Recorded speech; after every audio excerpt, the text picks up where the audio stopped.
Assalamualaikum warahmatullahi wabarakatuh. Selamat bertemu kembali di channel ini, di mana kita akan membahas berbagai macam fenomena dan konspirasi dunia. Kali ini kita akan membahas perihal pencurian Hajar Aswad oleh sekelompok orang yang berharap dapat memindahkan ibadah haji ke masjid mereka. Nah, bagaimana kisah selengkapnya? Silakan disimak. Kalian pernah tahu nggak kalau Hajar Aswad atau batu hitam yang terdapat di salah satu sisi Ka'bah yang berada di Mekah, Arab Saudi, ternyata pernah dicuri oleh sekelompok orang. Bahkan ya, Hajar Aswad terpisah dari Ka'bah selama 22 tahun lamanya sebelum akhirnya dikembalikan dengan nilai tebusan berupa uang dengan nominal yang cukup tinggi.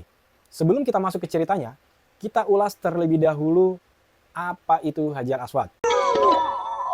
Sebagaimana diketahui, dalam kepercayaan umat muslim, Hajar Aswad diyakini berasal dari surga. Hajar Aswad dibawa oleh malaikat Jibril dan diberikan kepada Nabi Ibrahim yang dimaksudkan untuk menyempurnakan Ka'bah.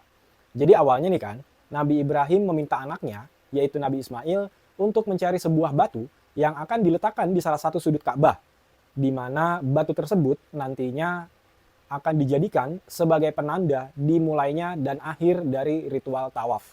Belum sempat Nabi Ismail menemukan batu sebagaimana dimaksud oleh ayahnya, malaikat Jibril lantas turun menemui Nabi Ibrahim sambil membawa sebongkah batu. Nah, batu itulah yang dimaksud dengan Hajar Aswad, yang kemudian batu tersebut oleh Nabi Ibrahim diletakkan di salah satu sudut, yakni sudut tenggara di Ka'bah, di dalam Masjidil Haram. Ritual ibadah haji di Mekah rupanya menarik minat umat muslim di seluruh dunia. Mengapa hal itu terjadi? Karena memang ibadah haji merupakan rukun Islam kelima.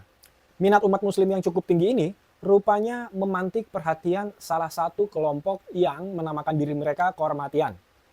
Nah, mereka bermaksud hendak memindahkan ritual ibadah haji ke wilayah kekuasaan mereka. Tentu latar belakangnya adalah perspektif ekonomi, yakni mereka berharap ketika ibadah haji dapat dipindahkan ke wilayah kekuasaan mereka, maka akan banyak cuan mengalir ke kantong kekuasaan mereka. Kita mundur dulu nih ke belakang, tepatnya pada tahun 317 Hijriah atau 930 Masehi, di mana ada sekelompok orang yang mencuri batu hitam tersebut. Pencurian itu diinisiasi oleh kelompok yang menamakan diri Kehormatian yang dipimpin oleh Abu Tahir Al-Karmuti. Mulanya Abu Tahir dan pengikutnya datang dari Bahrain menuju Mekah tepat sebelum waktu pelaksanaan ibadah haji. Namun kehadiran mereka ditolak mentah-mentah untuk masuk ke dalam wilayah Mekah oleh para penduduknya. Sebagaimana diceritakan oleh situs Arsaid, kelompok Kehormatian ini bahkan berpura-pura untuk menunaikan ibadah haji agar mereka bisa